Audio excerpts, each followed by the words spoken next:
Luckily for me, I was announced second, so I feel like if I were to be called in the 5th slot, I would have been like crapping myself from nerves. But I was called second, so I didn't really reach that point. I was just happy to be there. Couldn't believe it was the actual show. I love also how they panned over to the Philippines lettering. And the crowd was crazy. Like, the cheers inside the Impact Arena were just unbelievable. To hear that much support. Every time I see this footage, I always notice my baby hairs.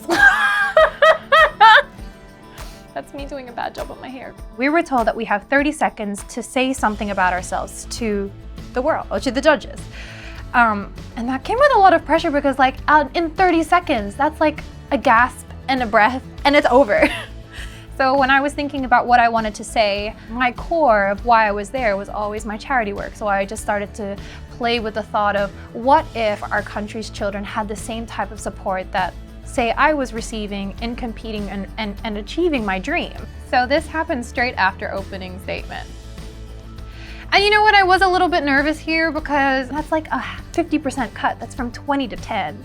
But I got called, I think, 4th. So again, I'm sure if I got called towards the end, I would have been much more nervous. So after top 10 was announced, we had to rush backstage and it was our first outfit change. So we had to change into swimsuit and that was crazy. I don't know how the staff did it, but out of the 95 girls, they got us 10, our swimsuits and our gowns into this small changing area backstage and it was chaotic. And I just remember waiting in the wings of backstage and just being like, oh my gosh, I'm in top 10.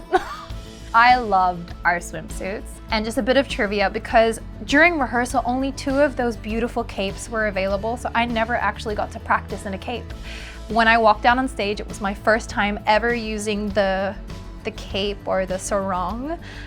So I was a little bit nervous that I might trip on it, but it didn't happen, thankfully. And then it's my favorite. Okay, so aside from being a title holder, I'm also a pageant fan, and every time I watch pageants, evening gown is always my favorite. I was so excited about my gown. It has so much symbolism in it. For anyone that doesn't know, my gown was inspired by the Mount Mayon volcano, which is located in my mother's hometown in the Philippines called Albay in Bicol. And for anyone who might not know, that earpiece, the ear cuff, I designed it myself. It's a tribute to the 3 stars in the Philippine sun on our flag, the Filipino flag. You know, I was so stressed backstage getting dressed for evening gown. Again, it was such a time crunch. We were just getting dressed madly backstage, getting into the gown. And then I wanted to change my lipstick color because I wanted a fiery red lip for my evening gown. And there's no light backstage. There was no mirrors, there was no lights. And I'm just there like holding my lipstick like, does anyone have a mirror? And then finally a cheat artist came up with a small compact and in like the dark of the side of the stage. I'm like crouching down while someone's fixing my hair. I'm like trying so hard to put a good application of lipstick because like if you do a bold red lip, you're gonna see if the application is crap or if you have it on your teeth or something, you know, but it turned out okay. Announcement of top 5, oh my goodness. Again, it's a 50% cut. It's crazy.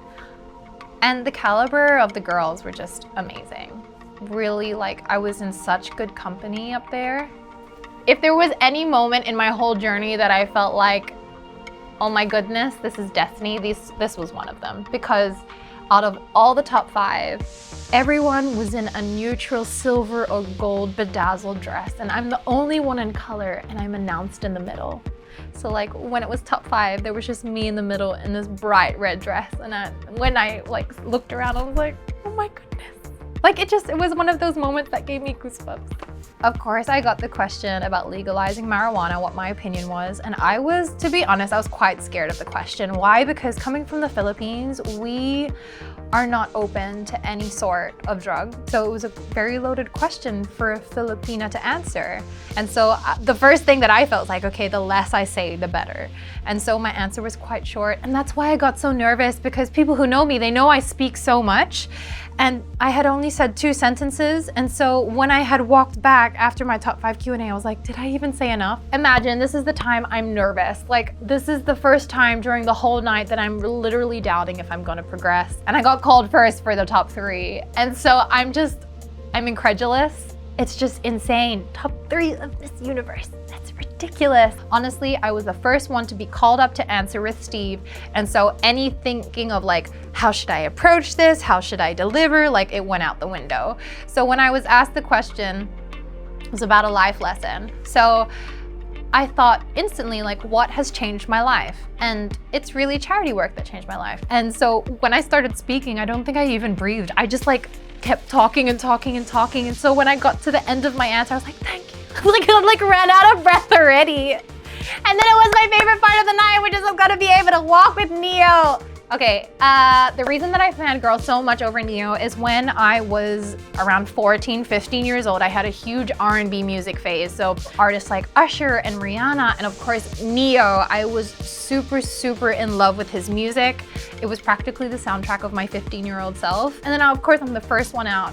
And so if you look at my reaction and he puts out his arm and I was like, that's me not being able to control my fangirling. And then I toned it down eventually when I let go of him, and then I ramped. But before that, I was fangirling like crazy because I love Neo. And then I come down off stage because Tamarin and Stephanie are still going to walk out. I've done everything that I need to do, and now it's a Neo concert. So I was like singing along and I was dancing to Miss Independent, and I was just having so much fun because like at that point, like, what can I do? I've done everything that I could possibly do in the competition, and now it was just announcement time. And then guys, you know, I don't want to sound cocky in saying this, and it's not because I'm cocky at all, but like I just, when top 3, I wasn't nervous yet, just because I kept telling myself like, I am so grateful to be in the top 3.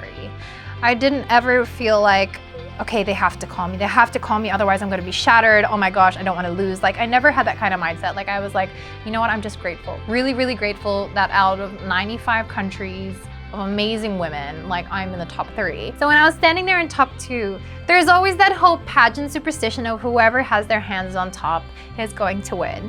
But it just so happened that me and Tamarin were already holding hands as we were standing next to each other. So then we went up to face each other. I was on top on one side and on the side of another, or practically. So we're practically half if you see our hands.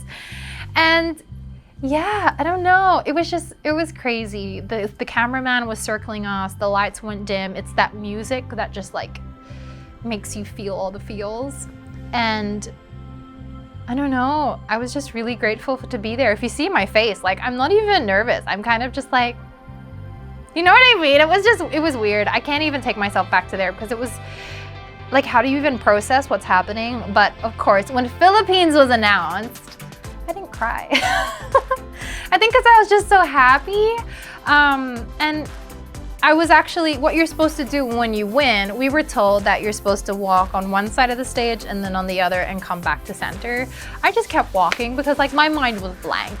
It was just, I couldn't process anything, but I just kept seeing all the fans and just hearing Philippines and seeing all the flags, and it was an amazing moment. You know, the time that I actually did cry and it did sink in, was when I saw my parents. My dad was practically speechless, like he couldn't get a word out, and my mom was just in tears.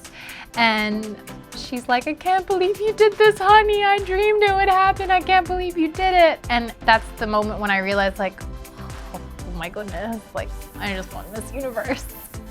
And then the moment when all the girls come and greet you. So I have 2 really good friends in the competition. It was Miss Sweden and Miss Denmark, and Helena and Emma. And like they found their way to the front and they were just in tears, and that just made me like freak out too, because like, you know, that's what the competition represents. It's really sisterhood and coming together of amazing women.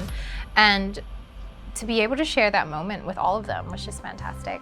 It's something I'll definitely remember for the rest of my life. It's so crazy to think that I've been Miss Universe now for almost 10 months. If you would have asked me 2 years ago or even 5 years ago, would I be here living in New York as the reigning Miss Universe, to be able to do everything that I've done, to be able to travel and represent an amazing brand and be able to work with great organizations that make such a contribution to their communities, I would have looked at you and been like, yeah, right. But to have given this amazing honor and opportunity to represent not only my country, but also in a way, I also represent all the 95 girls that I competed with. I'm a part of the legacy of Miss Universe that will continue to empower and uplift women from all around the country, from all different cultures. That brings us together, and that's really when women become their most powerful, when we work together.